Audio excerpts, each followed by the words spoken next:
एक ओंकार सतनाम करता पुरख निर्भव निर्वैर अकाल मूरत अजूनी सैभं गुरु प्रसाद।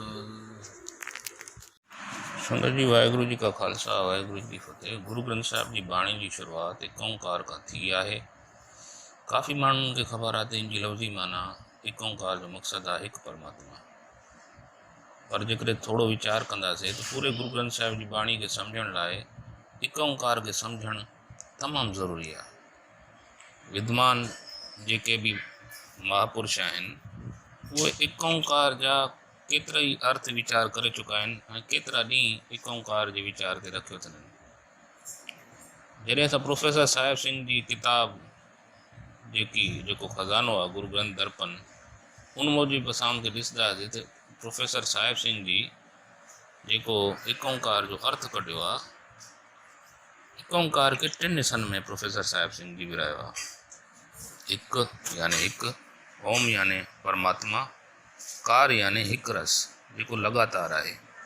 कार अक्सर संस्कृत ॿोली में लफ़्ज़नि जे अंत में इस्तेमालु कयो वेंदो आहे ऐं उनजो मक़सदु इहो हूंदो आहे लगातार कि जो का बि अहिड़ी ॻाल्हि को बि अहिड़ो एक्शन वर्ब जेको लगातार हूंदो आहे उनजे लाइ बि असां कार इस्तेमालु कंदा आहियूं। जीअं असां चवंदा आहियूं न जय जयकार जय जयकार। जय जयकार मतिलबु जय थिए थी ऐं लगातार थिए थी। त परमात्मा हिकु आहे। इन जे लाइ सतगुरुनि एको जोड़ियो ओम सां गॾु।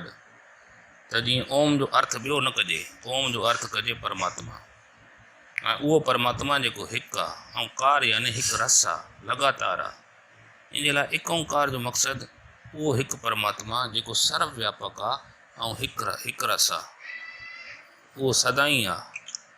इन जे लाइ सतगुरुनि जो इहो अर्थ, सतगुरुनि जो एक ओंकार जो इहो अर्थ असांखे ज़रूरु सम्झणु घुरिजे।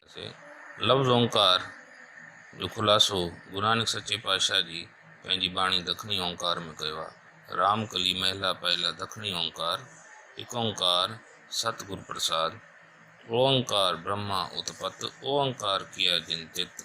सासंग जी हिते हिन बाणी में असांखे न फ़क़ति ओंकार जी सिफ़ सलाह ओम ख़बर पवे थी, पर ओंकार लफ़्ज़ जो उच्चारण जी भी ख़बर पवे थी। सतगुरु जी ओंकार ब्रह्मा उत्पत सवेंदा, ओंकार साईं ब्रह्मा जी उत्पत्ति थी। ओंकार किया जिन चित, हाँ ओंकार की ब्रह्मा पंहिंजे चित में वसायो। ओंकार शैल जुग भय, ओंकार वेद निर्मय ऐं जुगनि जी ऐं दुनिया जी वंड ओंकार साईं थी। ओंकार साईं वेद वजूद में आया ऐं ओंकार के चित में रखी करे गुरुमुख शब्द जो सहारो वठी इन भवसागर को तरे थो। ओंकार शब्द उधरे, ओंकार गुरुमुख तरे, ओनम अखर सुणो वीचार, ओनम अखर तिरपाण सार। इन लाइ सतगुरु सम्झाईंदा इन ओनम अखर खे ॿुधो, इन जो वीचार करो। जेको पूरी सृष्टि जो वजूद आहे, पूरी सृष्टि जो सार आहे। सतगुरु सचे पातशाह जी हिन बाणी में ओंकार लफ़्ज़ जो वधीक ख़ुलासो कयो आहे। त इन जे लाइ हिन बाणी खे पढ़ी करे तव्हां ओंकार जी सिफ़ सलाह खे सम्झी सघूं था।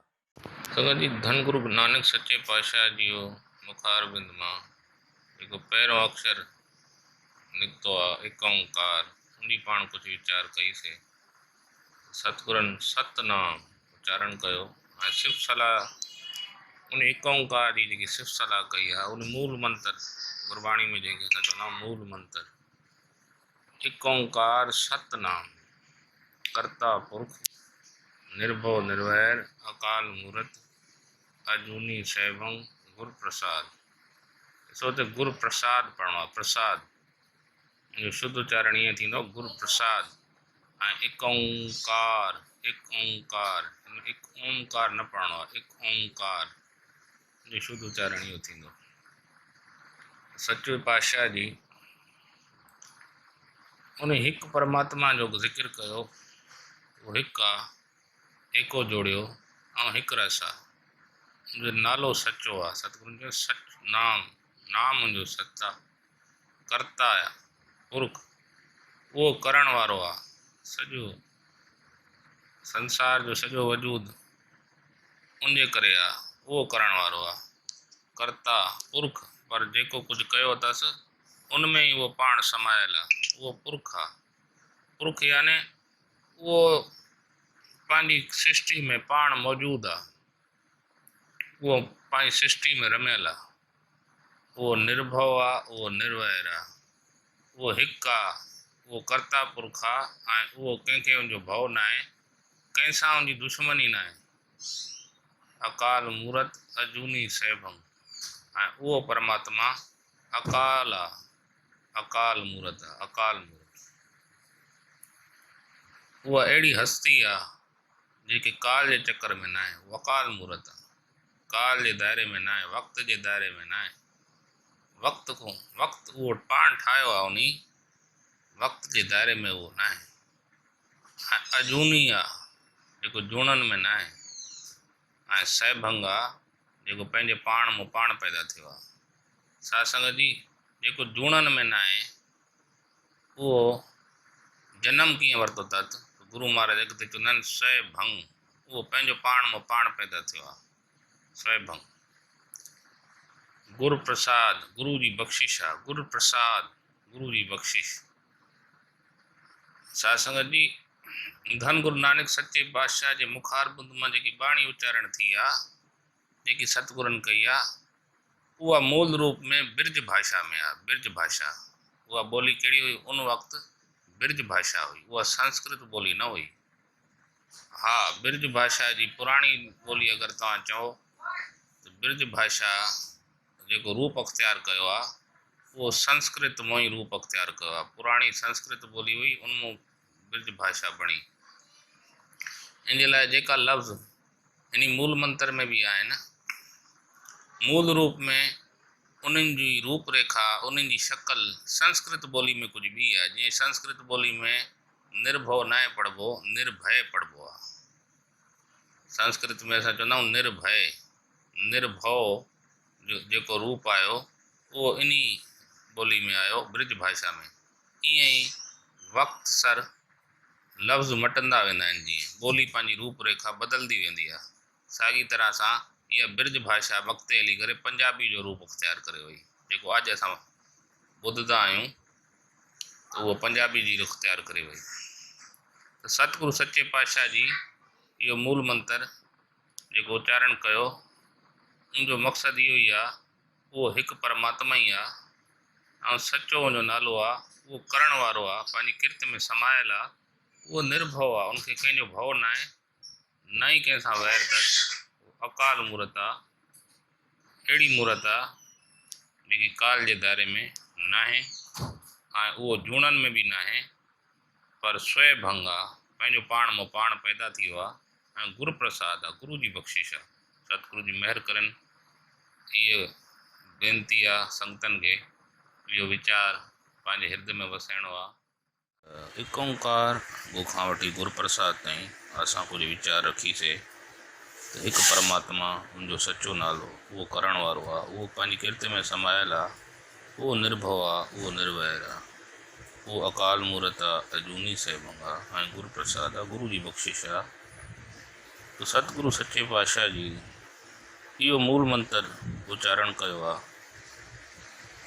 जपजी साहिब खां पहिरें इहो मूल मंत्र ई उच्चारण कयो वियो आहे, हर नए राग खां पहिरें। जेको नयो राग शुरू थिए थो गुरु ग्रंथ साहिब जी महाराज में, उनखां पहिरें इहो मूल मंत्र उच्चारियो वञे थो। त इहो मूल मंत्र मंगलाचरण जी हैसियत रखंदो आहे।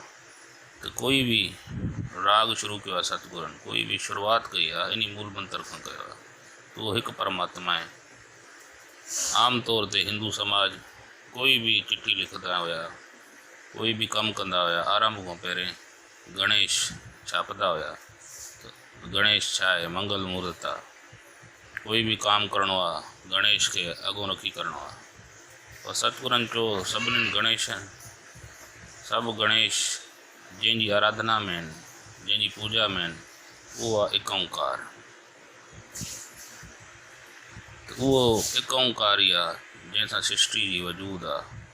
त सतगुरनि मंगलाचरण जी हैसियत सिर्फ़ु उन हिकु ओंकार खे ई ॾिनी आहे, उन हिकु परमात्मा खे ई ॾिनी आहे। ऐं इन जे लाइ सतगुरनि उन जी महिमा बयानु कई आहे हर वीचार शुरू करण खां पहिरियों। धन गुरु नानक सचे पातशाह जी इन हिकु ओंकार खां वठी गुरु प्रसाद ताईं मूल मंत्र उच्चारण कयो आहे। त संगत जी हाणे अॻिते पाण कुझु वीचार बि कंदासीं जंहिंमें इहो बयानु कंदासीं त असांजे लाइ नितनेम जी ज़रूरत छो आहे। साध संगत जी जेकी सोच असां रखंदा आहियूं, जेको वीचार असां बणाईंदा आहियूं, उहो वीचार असांजे लाइ कर्म, असांजो बाद में वञी करे असांजो कर्म बणिजी वेंदो आहे। इन जे लाइ वीचारनि जी शुद्धि, वीचारनि जी पवित्रता ई तमामु ज़रूरी आहे। ऐं वीचारनि जी पवित्रता ई तेसिताईं न थींदी जेसिताईं असां गुरु जे वचननि खे जो अभ्यास न कंदासीं। गुरु जे वचननि जो अभ्यास, गुरु जे वचननि जो वीचार असांजे मन खे शुद्ध करे सघे थो। इन जे लाइ नितनेम जी ज़रूरत आहे मन जी शुद्धि जे लाइ। बार बार जॾहिं उन ॻाल्हि खे पढ़ंदासीं, बार बार उनजो उच्चारण कंदासीं, त उहे गुण असांजे अंदरि में बणिजी वेंदा आहिनि। त सतगुरु जी अपार कृपा आहे। तो पाण शुरू करूँ था जपजी साहिब के विचार के लड़ीवार ही मूल मंत्र जो कुछ बयान संगत के साम्हूं रखियो से निमाणी कोशिश कई से। अगते हली पाण सलोक ऐं पौड़ियुनि जो भी अर्थ विचार रोज़ कंदासीं। वाहिगुरु जी का खालसा, वाहिगुरु जी की फतेह।